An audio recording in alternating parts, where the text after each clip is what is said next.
성부와 성자와 성령의 이름으로 아멘. 예수님과 어머니 하나 되신 성심을 통해 아버지의 뜻 안에서 기도드립니다.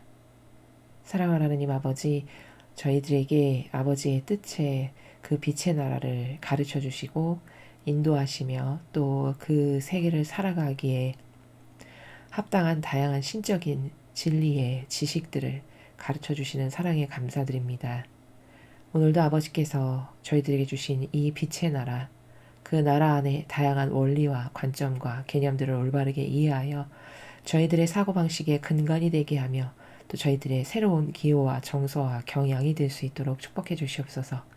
이제 옛것은 완전히 사라지고 아버지 뜻이 주시는 그 새 것으로 모두 새롭게 단장하여 아버지께서 이끄시는 새 천년 왕국의 주인으로서 그리고 상속자로서 살아가기에 합당한 반향과 사랑을 드리는 저희가 될 수 있도록 축복하여 주시옵소서. 이 모든 기도 우리 주 예수 그리스도 이름으로 기도드리나이다. 아멘. 성부와 성자와 성령의 이름으로 아멘. 안녕하십니까. 하나님의 뜻 성교의 피아소녀입니다. 오늘도 하나님 아버지께서 사랑하시는 자녀들에게 주신 진리의 나라 여러분들과 함께 학습해 보도록 하겠습니다. 2022년 11월 18일 대중을 위한 메시지. 저 모리는 또다시 하나님 아버지의 성심이라고 알게 된 큰 불꽃을 봅니다. 하나님 아버지께서 말씀하십니다. 자네들아, 지금 이 현순간 너희 마음과 정신에서 모든 분심들을 없애라. 과거에 너희가 저지른 모든 죄와 잘못된 판단들에 대해 너희 스스로를 용서하고 진실된 것이든 상상한 것이든 미래에 대한 어떠한 걱정도 하지 마라. 내가 너희가 깨닫도록 바라는 것은 바로 나의 신성한 뜻이 모든 것을 통치한다는 사실이다. 너희는 내가 원하지 않았다면 오늘날 존재하지 않았을 것이다. 그러니 너희의 모든 걱정을 나에 대한 너희 신뢰에 의탁하여라. 그렇게 할 때 너희는 비로소 기도할 준비가 된 것이다. 나는 두려워하며 바치는 기도보다 신뢰하며 바치는 기도를 더 주의 깊게 듣는다. 두려움이 너희의 기도 자세의 일부가 되어서는 안 된다. 나의 신성한 뜻을 신뢰하는 영혼이란 나의 뜻을 알아보고 어떤 상황에서도 나의 뜻을 받아들이는 영혼을 말한다. 주님의 말씀입니다. 하나님 감사합니다.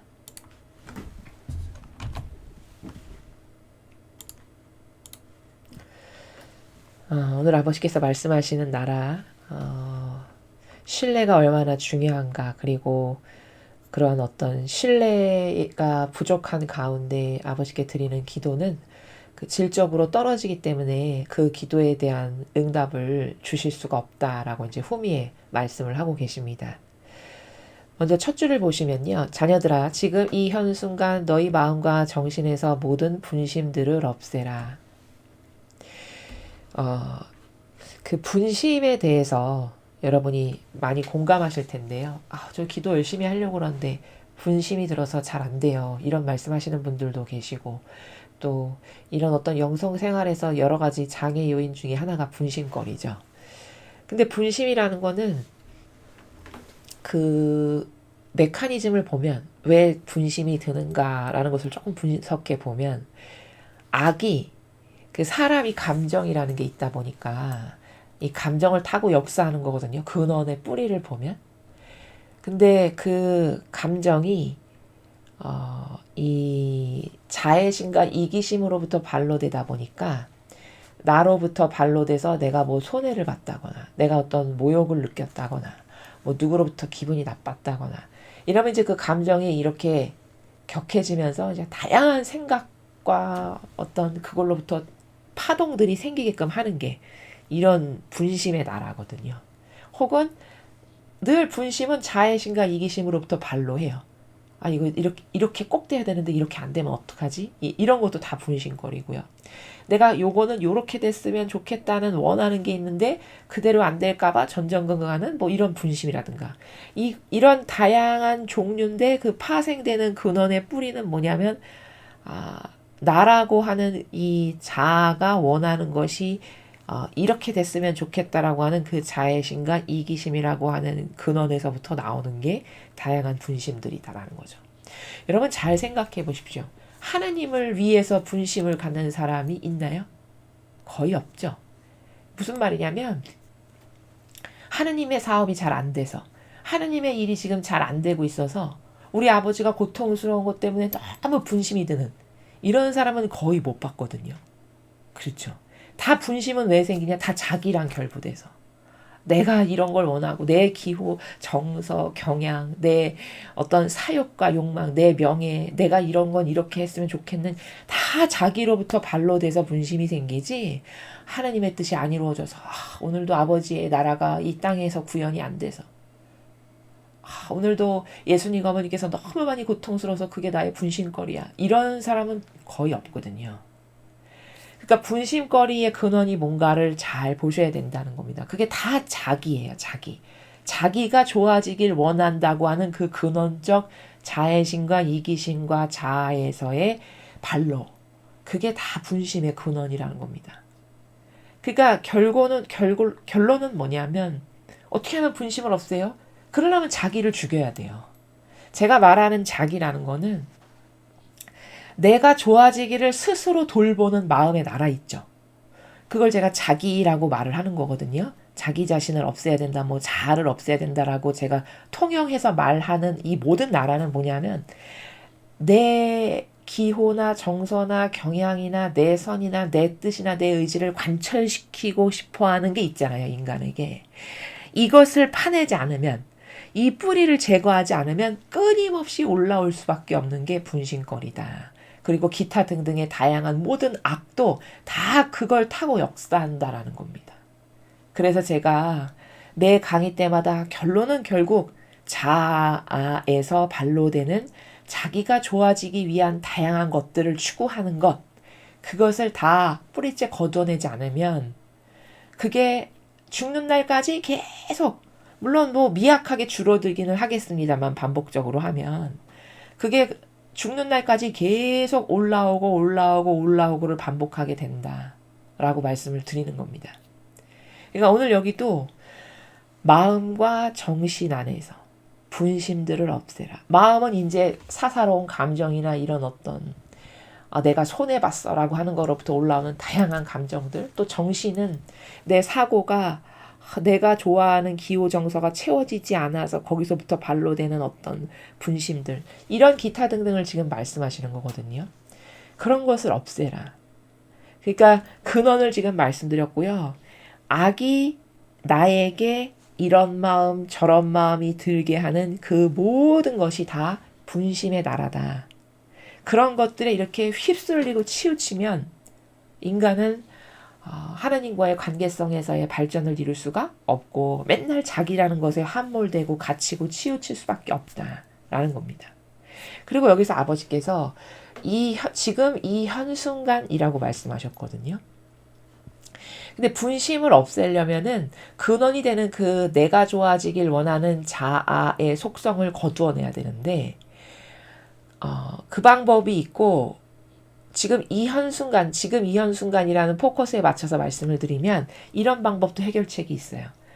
여러분이 스스로 점검을 해보시는 거예요. 내가 지금 아버지 뜻 안에서 살고 있는지 아니면 뜻 밖에 나와서 지금 살고 있는지 그걸 순간순간마다 돌아보시라는 거예요. 뜻 안에서 살고 있다는 거는 내가 상속자로서 사는 거예요. 하느님이 갖고 계신 모든 것을 나와 공유하실 수 있는 상속자. 그럼 어떻게 살아야 될까? 예수님이나 성모님처럼 살아야 돼요. 아버지 일이 내 일이야. 아버지 뜻이 안 이루어지면 내가 슬퍼야 되고 아버지께서 지금 인류의 이런 것 때문에 걱정이 많으시고 근심이 많으셔. 그럼 나도 걱정이 많고 근심이 많아야 되고 그걸 어떻게 하면 이루어드릴까? 오늘 내가 이런 희생 하나 하자. 이런 마음을 가지는 거 있죠. 이게 상속자로 사는 사람이고 아버지 일이 제 일입니다라고 하는 주인의식을 갖고 사는 사람의 자세고 정신이고 마음이에요. 근데 이렇게 살아가는 사람 거의 못 보셨죠. 지구상에 이렇게 살아가는 사람 거의 없어요. 다 자기 만족을 위해서 살죠. 그렇죠? 그리고 자기 만족을 위해서 사는 게 당연하다라고 생각해요. 그리고 심지어 그것을 어떻게 당위성을 가지고 주장하냐면요. 이렇게 주장해요. 아니 하느님은 내가 행복하게 살기를 바라시지 내가 불행하게 살기를 원하시겠어? 내가 이런 거 저런 거 좀 누리고 이러는 걸 행복하게 여기시면 아버지께서 좋아하실 일 아니야? 이렇게 심지어 그걸 자기에게 당위적으로 말하는 악도 있어요. 마귀도. 이런 게 다 뭐냐. 이게 그 아버지의 뜻이라고 하는 그 나라에서 완전히 벗어나서 살아가는 사람이에요. 이해되시죠? 그러면은 아버지 뜻 안에서 살아가는 거는 어렵고 힘들고 부담스러운 거냐? 불행하고, 그건 엄청난 오해예요. 진정한 자유, 그러니까 영혼이 누리는 자유 있죠? 진정한 자유는요, 절대 이 유물론적이나 세상적인 것에 있지 않아요. 완벽한 자유는 아버지 뜻 안에서 온전하게 살아가는 그 영혼에게만 존재해요. 예를 들면 예수님이나 성모님처럼. 예수님이나 성모님이 하나도 자유로워 보이지 않으시는데요. 일평생을 고통스럽게 억눌려 사신 것 같은데요. 그거는 유물론적인 것에만 포커스가 맞춰 있는 자신의 병든 사고방식으로 보기 때문에 그런 거예요. 예수님 어머니는 한없이 자유로우셨어요. 아버지 뜻 안에서. 자유롭다는 건 무슨 뜻이냐면, 인간은 이 자유에 대해서도 오해가 굉장히 많거든요. 인간은 자기 멋대로 무질서하게 내가 하고 싶은 대로 막 사는 걸 자유라고 생각해요. 그렇죠? 그렇기 때문에 이 자유에 대한 개념조차도 똑바로 가지고 있지 못하기 때문에 누가 이렇게 이런 건 잘못된 겁니까? 이렇게 고치셔야 됩니다라고 말하죠. 그러면 왜 터치해? 왜 자유를 방해해? 이렇게 생각해요. 이거는 자유가 아니고 이건 방임이에요. 방임. 무책임, 자기가 저지른 짓에 대해서 최소한의 책임도 질 줄 모르는 동물적 세계관. 이게 방임이에요. 방임. 멋대로 막 사는 거죠. 그렇죠? 그렇게 살 거면은 그게 얼마나 자기를 위해서도 해악이 되는지를 몰라서 그런 거거든요. 그런 게 좋은 거라면요, 여기 길거리에 있는 신호등 다 치워야 되겠죠. 그렇죠? 교통, 신호, 법규, 준수 이런 거 다 빼버려야 돼요. 왜? 멋대로 막 사는 게 자유라면서요. 그게 제일 행복하고 좋은 거라면서요. 그럼 신호등이나 이런 나라가 지켜야 될 헌법이나 규칙이나 이런 질서를 다 없애버려야죠. 그러면 이게 어떻게 될까요? 이 사회가. 완전히 쓰레기장 되겠죠. 그렇죠? 그때부터 지옥이 따로 없을 겁니다. 아비규환이 따로 없을 거예요. 왜? 거긴 이기심밖에 없어서 그냥 자기밖에 모르는 게 더 들끓어서 날뛸 테니까. 눌러주는 제약이 하나도 없으면 이건 완전 마귀판이겠죠. 그렇죠? 오히려 이런 따라야 될 질서와 규칙이 아버지 뜻 안에서 주시는 신적 질서의 규칙이 있는 것을 감사하게 생각해야 됩니다. 여기 신호등이 있고 지켜야 될 교통 규칙이 있으니까 차가 통행이 가능하지. 만약에 이런 질서와 따를 법이 없다라고 생각해 보세요. 서로 먼저 가려고 난리치다가 집에 아무도 못 가겠죠. 그렇죠? 그러니까 그 올바른 질서를 따르고 살아가는 게 결국은 자기에도 유익이 되는 거고, 전 인류에게도 그게 유익이 되는 거고, 그게 진짜 평화라는 거를 이 정도로 모른다는 겁니다. 인간이. 아주 간단한 예 하나만, 우리 자연법에서 통용이 되는 간단한 예 하나만을 생각해봐도, 그래, 그 교통법규가 있기 때문에 모든 사람이 질서정연하게 다 자기 각자 집으로 돌아갈 수 있고 거기 사고도 안 나고 이렇게 평화롭게 사는 거구나. 금방 할 수 있는 거죠. 그렇죠? 마찬가지로 따라야 될 질서가 있어서 그 질서 가운데 가지런하고 정연되게 살아가는 사람. 이런 사고방식과 그런 것을 원하는 사람의 사고방식이 건전하고 정상인인 거고 올바른 거고요. 그리고 그렇지 않고 멋대로 살고 거기서 내가 쾌락도 느끼고 즐거움도 느끼고 행복도 느끼는 어떤 이런 게 좋다라고 생각하는 것은 그 정도로 무질서가 나를 장악해가지고 무질서를 정상으로 생각하고 살아가는 동물이 된 것이 현대 사회의 인간의 현 주소다라는 겁니다. 그러면서도 그러면 진짜 자유롭냐 분석을 한번 해볼까요? 그게 얼마나 감옥살이 삶이냐면 그렇게 자연법이나 유물론적이나 내가 원하고 만족하는 게 충족 안 됐어. 그럼 막 거기서부터 어떤 스트레스가 온다거나 거기서부터 슬프다거나 혹은 좌절도 하고 절망하기도 하고 애착과 집착도 하기도 하고 이런 반향을 보이죠. 보통의 인간의. 그러면 그 사건에 내가 지금 종이 된 거죠. 그것에 매여 사는 삶이고 매여 사는 인생이죠. 그렇죠? 그러니까 이건 자유인이 아니라는 거예요. 근데 자기가 내 돈 주고 사 먹고 내 돈 주고 뭐든지 누리고 생활하고 여유를 가지니까 난 자유인이라고 생각한다는 거죠. 그렇죠? 그거는 육적인 것은 그렇게 막 사는 것을 자유라고 말할 수 있을지 모르겠으나 정신도 과연 자유롭냐? 정신이 자유로운 게 진정한 자유인인데, 영혼이 아버지 뜻 안에서 완벽한 자유를 누리는 게 진정한 자유인인데, 정신은 다 매여 있잖아요. 자기가 원하고 애착하고 집착하는 것에 다 갈고리를 하나씩 이렇게 걸치고 살아가는 게 현대인이죠. 그렇죠? 그래서 그것 때문에 아프기도 하고 슬프기도 하고 좌절도 하고 절망도 했다가 우울했다가 어떤 땐 기뻤다가. 그렇죠. 그것 때문에 싸우기도 하고 저주도 하고 미워도 하고 싫어도 하고 갈라지기도 하고. 이게 뭘까요? 거기에 종이라는 거예요. 종으로 매여 사는 존재라는 거죠. 그렇죠? 그러니까 이건 진정한 자유인이 아니라는 거예요. 자유인이라는 거는 이 모든 것이 어떠하건 간에 그것에 의해서 내가 매여 있는 것이 하나도 없는 상태. 완벽하게 초탈하고 초월한 상태. 그게 진정한 자유인이에요. 그렇게 되려면 이런 인간적인 것, 세상적인 것, 육적인 것, 유물론적인 것에 어떤 관심도 없는 완벽하게 거룩하게 무관심해질 때만 그 완벽한 자유인을 살아가는 게 가능해져요. 그러려면 역시 답이 또 뭐냐? 그래서 자아에서 발로된 자기와 관련된 것을 다 끊어버릴 수 있는 사람이 그것에 의해서 휘둘리지 않을 수 있는 이런 정신세계를 갖춘 사람만이 이 인간적이고 세상적이고 육적이고 유물론적인 모든 것에서 완벽하게 초탈한 자유인이 되고 그런 사람만이 그런 인프라가 아주 굳건하고 단단하게 잘 구축된 사람만이 영적 세계를 살아가는 데 있어서 발전이 있고 유리해져요. 왜냐? 이 세계에서 다 초월했기 때문에 그 세계에 대해서 올인하고 그 세계에 대해서 집중력도 탁월해지고 거기에만 희망과 모든 가치를 올인할 수 있게 되거든요. 이해되시죠? 그러니까 지금 분심에서 지금 시작을 해서 제가 설명의 범주의 영역을 이렇게 넓혀가지고 분심의 근원이 뭐며 그게 다 자기에서 발로된 거다. 자기에서 발로된 게 없이 거룩하게 무관심하게 살아가는 사람은 분심거리가 사실 없어요. 그리고 분심거리라고 해봤자 아버지 뜻을 더 많이 이루어드려야 되는데 오늘 내가 아버지 뜻을 얼마나 이루어드렸지? 이런 것을 생각하는 게 다예요.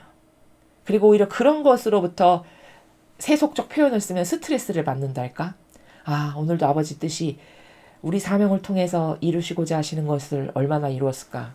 오늘도 별로 아버지를 위해서 해드린 게 없네.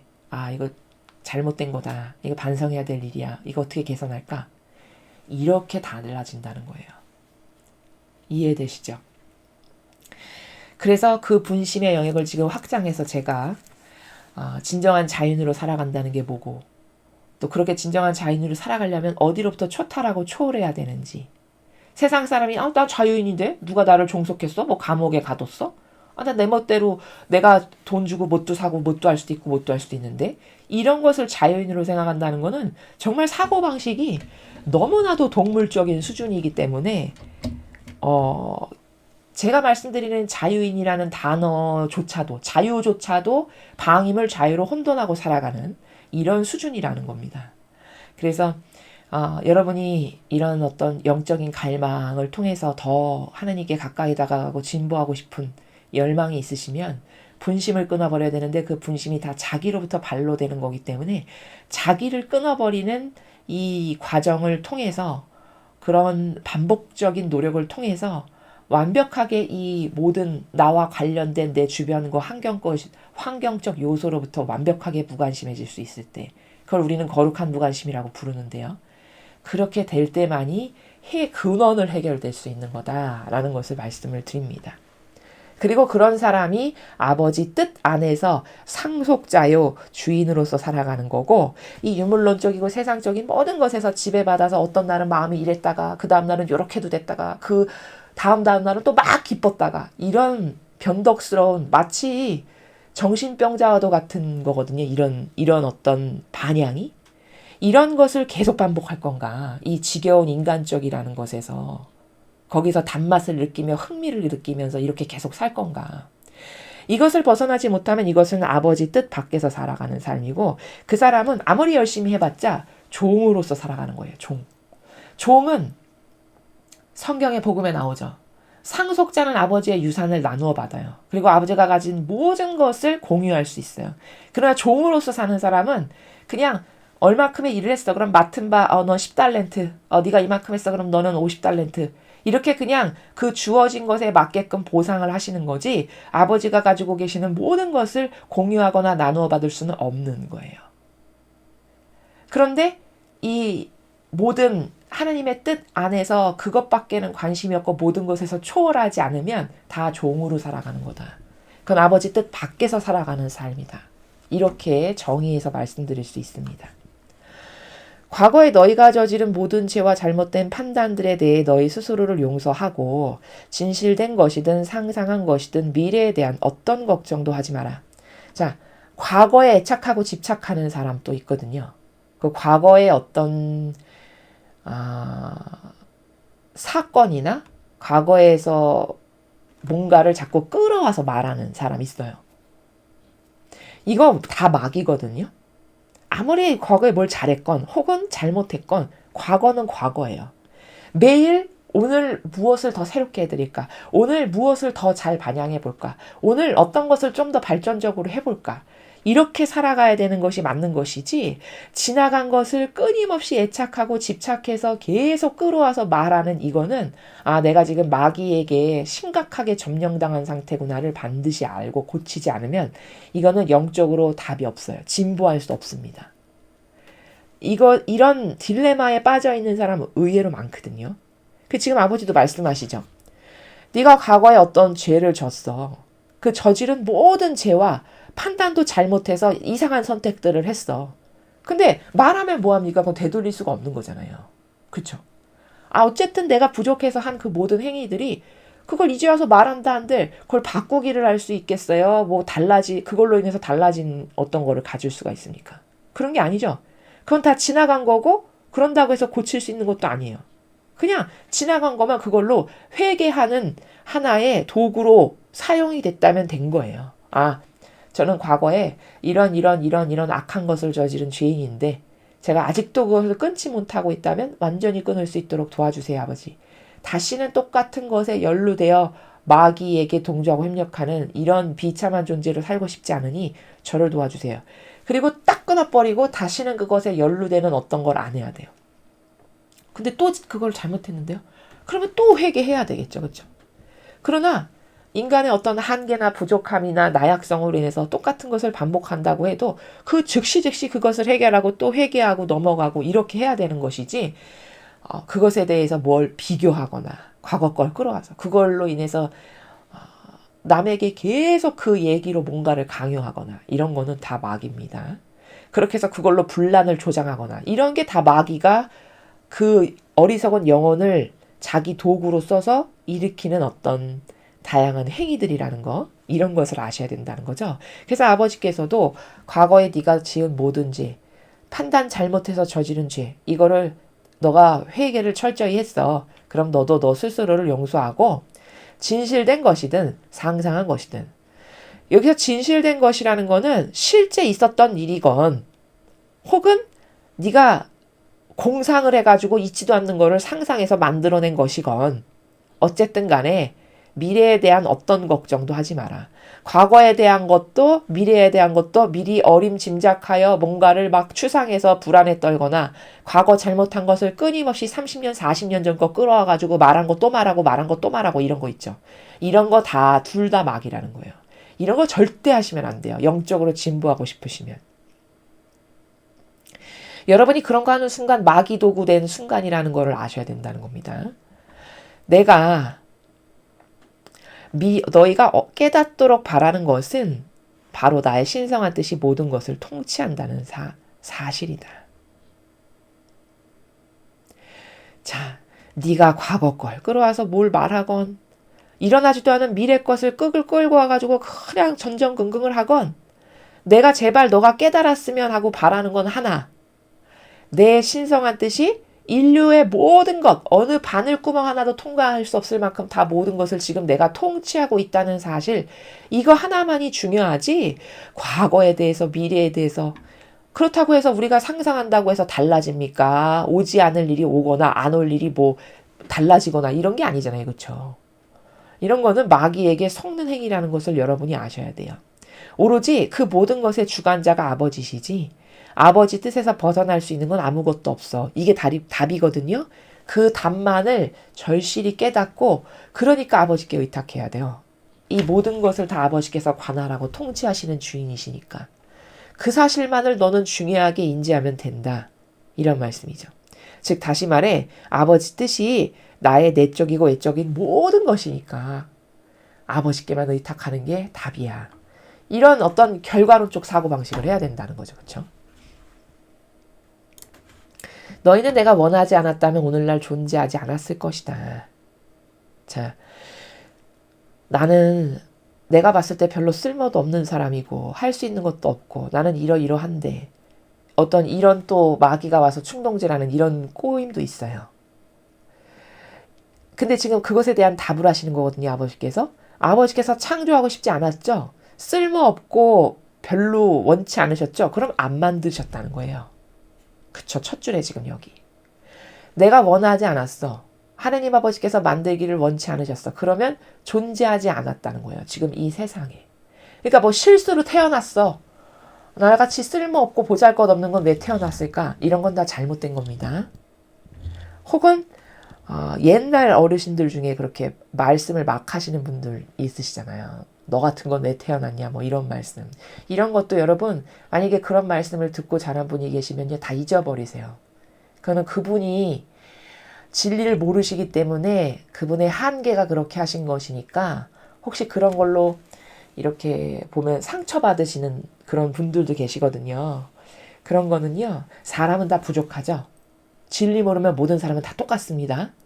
다 똑같아요. 진리 모르면요. 빛이 없기 때문에 안에 어떤 사고의 기준의 근거가 없기 때문에 그냥 아무 말이나 막 하는 거예요. 자기 병든 감성과 기호에서. 그렇기 때문에 누가 무슨 말을 했다 한들 상처받을 이유가 전혀 없는 게 그 사람 말이 절대 옳지가 않아요. 진리를 모르는 상태에서 말하기 때문에. 그러니까 진리를 모르는 상태에서 말하는 건 옳지도 않은 말인데 내가 그것에 왜 영향을 받아야 되죠? 그렇죠? 요렇게 생각을 하셔야 돼요. 마음이 특별히 심약하신 분들이 계세요. 이렇게 보면. 그것도 사실은 썩 좋은 건 아니거든요. 그러니까 심약하신 분들은 자꾸 근성을 강한 쪽으로 바꾸셔야 돼요. 심약하다는 거는 마귀 도구 되기 쉽다라는 표적의 대상이에요. 나약하다, 심약하다, 연약하다 이런 거 있죠. 어떤 속성이. 그거는요.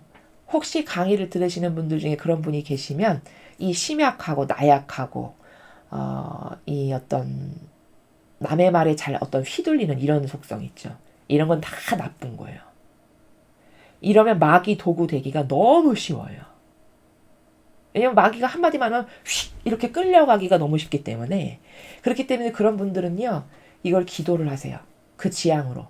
하느님 아버지께 예수님 어머니께 저를 도와주세요. 제가 강건하고 단단하고 굳세고 차돌처럼 강한 그런 사람이 될 수 있게 저의 이 약한 거 이거 마음에 안 드니까 이거 다 바꿔주세요. 이렇게 기도를 하셔야 됩니다.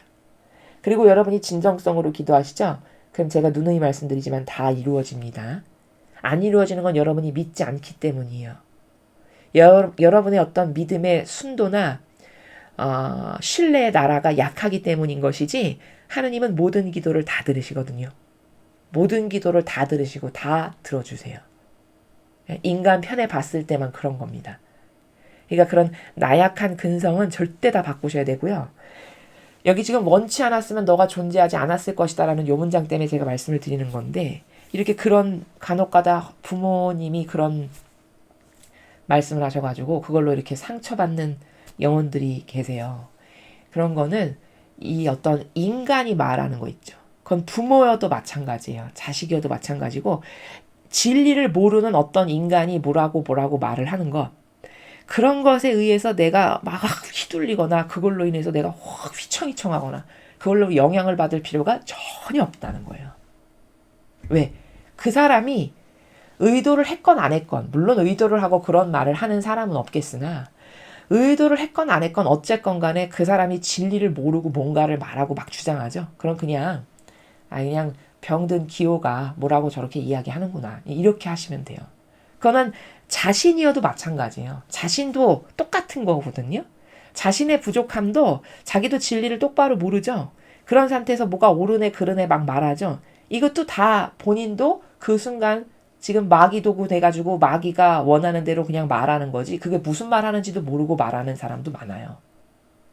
이런 거니까 그런 것에 상처받을 필요도 없고 그걸 막 귀 기울여 귀담아 들을 필요도 없는 거고 본인 자신도 무슨 말을 할 때 굉장히 조심해야 되는 건 자기가 진리를 모르는 한없이 부족한 사람이라는 정직성이 있다면 함부로 무엇을 말하거나 주장하는 거는 굉장히 위험한 거예요. 그게 하나하나 다 기록된다라고 생각해 보십시오, 여러분. 얼마나 이게 무서운 일일까. 이게 사람 눈엔 안 보이지만 그게 천상의 나라에 여러분이 어떤 발언한 거, 남에게 그래서 영향력 끼친 거 이런 거 하나하나 다 기록된다고 생각해 보세요. 얼마나 무서운 일인가. 그것에 근거하여 나중에 다 심판하실 텐데. 그렇죠.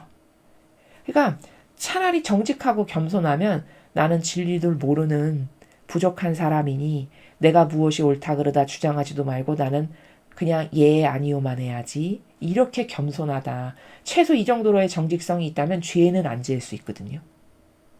근데 모든 사람이 왜 이런 부작용과 막 이런 혼란 가운데 사냐? 그런 정직성과 겸손조차도 없어서. 그래서 그렇게 남에게 막 이런 말도 하고 저런 말도 하고 본인도 뭔지도 모르고 막 이야기하고 이렇게 해서 막 부작용 끼치고 그 부작용으로 양산하고 이렇게 되는 겁니다. 그러니까 그런 것에 영향받을 필요도 없고 본인 당사자도 진리가 아닌 것을 막 함부로 말하고 주장하고 남에게 전하는 것은 굉장히 조심해야 된다. 그거 다 남에게 영향력 끼친 거. 그렇게 진리가 아닌데 무엇을 주장하거나 남에게 강요하거나 그런 말을 해서 영향력 끼친 거 있죠. 이런 거 다 여러분이 철저히 회개하지 않으시면은 그게 다 죽고 나서 기록된 것에 근거하여 다 심판받게 된다는 겁니다. 이해되시죠? 그래서 첫 번째 줄을 설명을 드렸고요. 그러니 너희의 모든 걱정을 나에 대한 너희의 신뢰에 의탁해라. 내가 너를 사랑해서 만든 거거든. 이런 말씀이세요. 첫 번째 줄은. 원하지 않았으면 내가 너 만들지도 않았거든. 그럼 네가 세상에 존재한다는 건 내가 너를 사랑해서 만들었다는 것이란다. 그러니까 너가 살아가면서 어떤 걱정이 있고 근심거리가 생기고 막 이래. 그러면 내가 사랑해서 너를 만들었으니 나에게 다 의탁해서 내어 맡기렴. 이런 말씀입니다. 나를 사랑하셔서 창조하신 아버지께 아버지 저 오늘 이런 일이 있었는데 이런 건 좀 마음이 불안해요. 맡겨드립니다.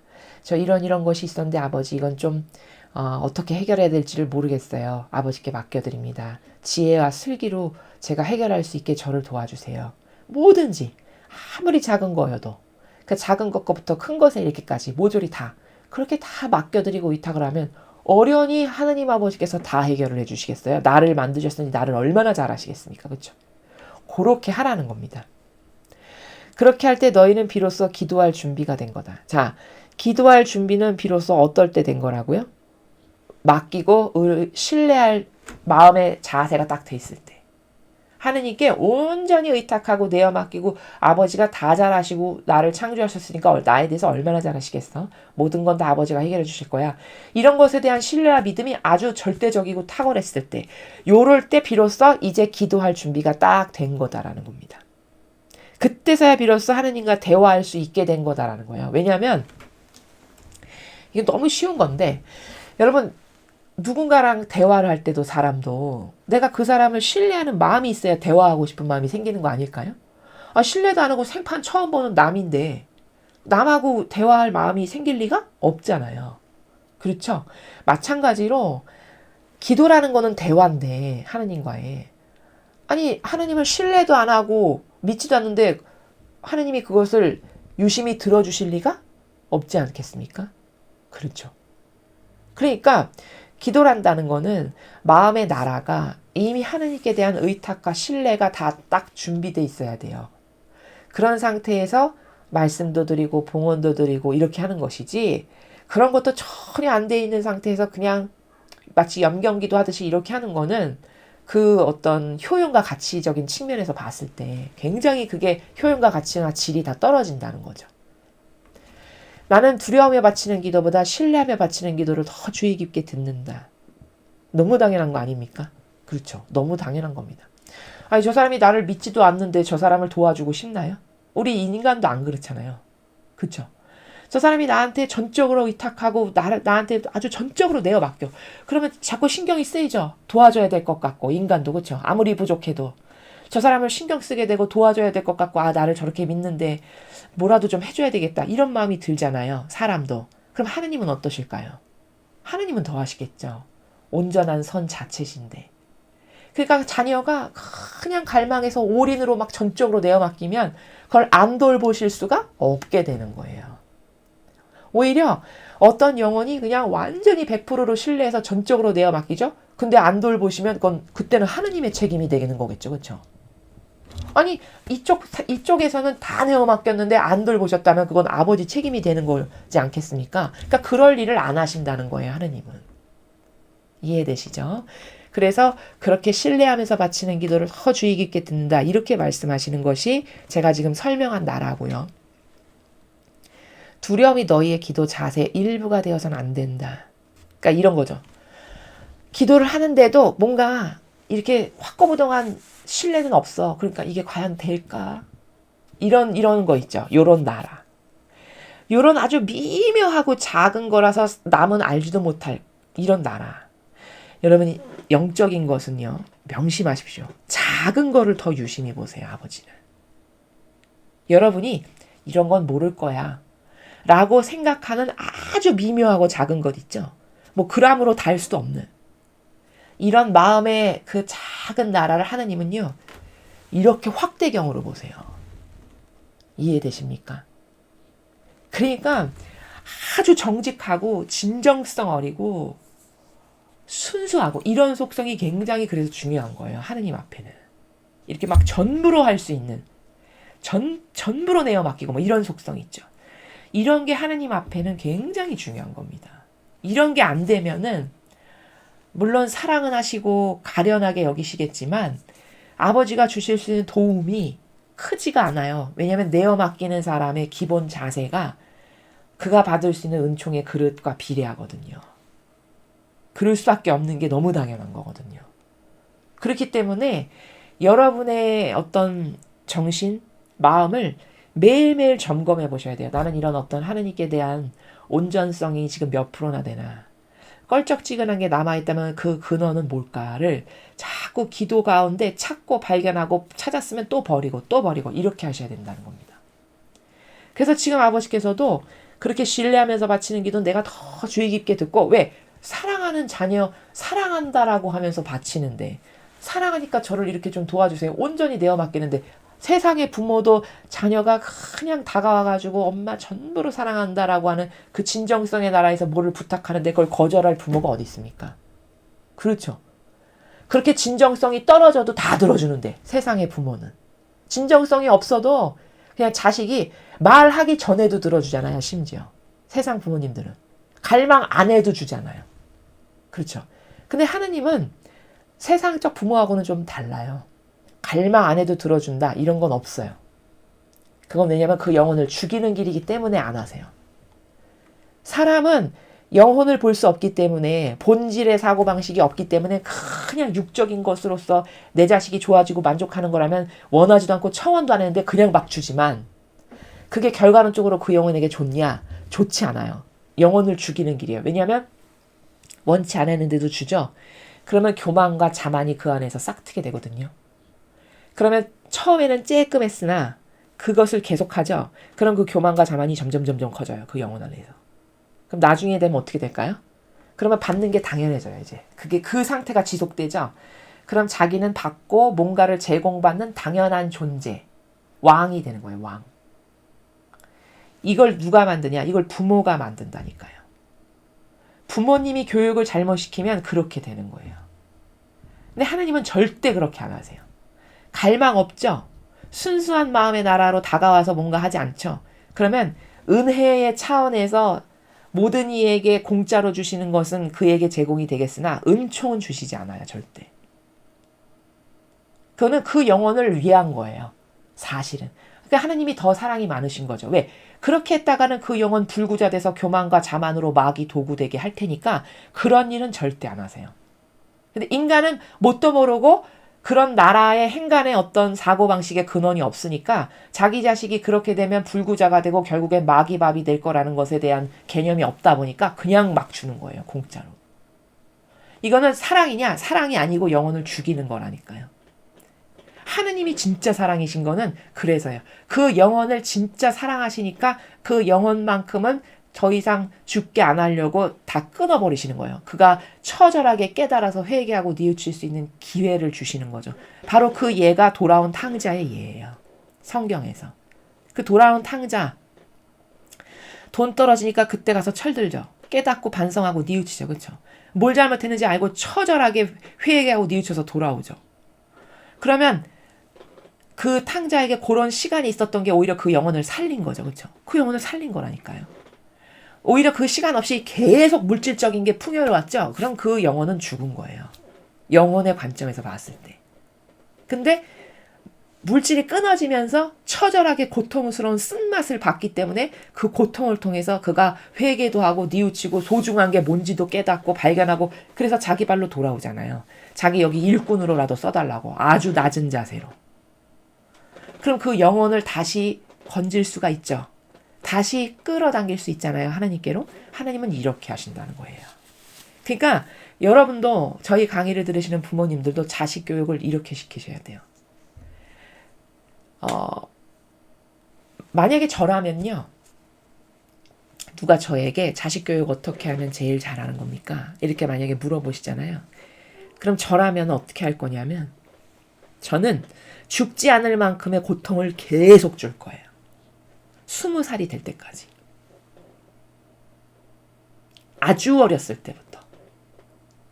걸어 다닐 수 있고 본인이 이렇게 뭔가 걸어 다닐 수 있고 할 수 있는 그 순간부터 그 수준에 맞는 고통이 있거든요. 그 아이면 아이에게 맞는 고통이 있어요. 그 수준에 걸맞는 고통을 죽지 않을 만큼 지속적으로 계속 줄 거예요. 그가 완벽하게 자립할 수 있는 성인이라고 보통 보는 20살이 될 때까지.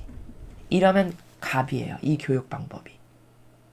근데 그 고통만 계속 주면은 불균형이 일어날 수 있거든요. 그러니까 내가 고통을 이만큼 줬다. 그러면 그것과 동등한 크기의 사랑을 반드시 줘야 돼요. 무엇을 이겨낼 수 있을 만큼의 고통을 오늘 50%짜리를 줬다. 그럼 50%짜리의 사랑도 반드시 같이 주셔야 돼요. 그래야 불균형이 일어나지 않아요. 이해되십니까? 이렇게 양육하면 자식을 가장 탁월하게 잘 양육하는 거예요. 혹시 저희 강의를 들으시는 젊은 분들이 계실까봐 이런 말씀을 드리는 겁니다. 자식 교육은요, 정말 중요해요. 한 가문이 망하냐, 아주 성공적인 가문이 되냐는 거는 자식을 어떻게 기르느냐가 전부예요, 전부. 돈 물려주는 거 아무 소용이 없고요. 재산 수억 조가 있으면 뭐합니까? 그거 탕진하는 건 한순간이에요. 정신이 썩고 병들잖아요. 그럼 그거 날리는 거는요. 그거 그냥 탕진해버리는 거는 순식간입니다. 이상한 거 하나 그냥 투자하면 돼요. 누구에게 홀려가지고. 그렇지 않습니까? 그렇기 때문에 아무것도 필요가 없어요. 하느님이 어떤 분이신지를 아주 어렸을 때부터 교육하는 거. 그러려면 부모가 진리를 알아야 되겠죠. 그렇죠? 그래서 진리를 배우라고 말씀을 드리는 거예요. 반드시 제가 젊은 부부나 결혼하시기 전 분들에게 꼭 드리는 말씀은 반드시 부부가 다 진리를 배워라. 그렇지 않으면 차라리 배우기 싫어. 그러면 자녀를 낳을 생각을 하지 말아라. 저는 이렇게 말해요. 왜냐? 이상한 자기 정서, 기호, 경향만 또 대물림할 테니까. 그럼 그냥 쌍둥이 붕어빵 하나 또 양산하는 거예요. 부작용으로 가득한. 그걸 원하시냐? 이걸 심각하게 생각해 봐야 될 문제입니다. 그걸 원치 않아. 그럼 반드시 두 부부가 반드시 진리를 배워야 돼요. 그래야 진리적 사고방식으로 자녀를 똑바로 양육시킬 수 있어요. 이거를 저는 정말 강조하고 싶어요. 아직 결혼 전이거나 결혼을 앞둔 분들에게. 혹은 자녀가 어리다. 어린 분들도 진리를 배우시면 바로 잡으실 수 있겠죠. 지금 현 위치에서. 그렇죠? 이래서 진리를 배우는 거는 다른 거 하나도 중요하지 않고요. 진리를 배우고 하나님이 어떤 분이신지 깨닫는 거. 이게 인생에서 제일 중요해요. 세상에서의 성공적인 삶을 살기 위해서도 중요해요. 그렇지 않고는요, 성공적인 삶 절대 살 수 없어요. 저야 보기에는 몰라도 저 옆집은 부자만 되고 잘만 살던데요. 그건 일시적으로는 그럴 수 있을지도 모르겠으나, 혹은 이 세상에서의 한시적인 어떤 부는 유지할 수 있을지 모르겠으나 그게 내세에도 연결되진 않아요. 이해되십니까? 그러니까 내가 이 가문에 정말 훌륭한 인재를 양육해서 우리 가문이, 우리 집안이 대대손손 길이길이 남을 그런 가문이 됐으면 좋겠다.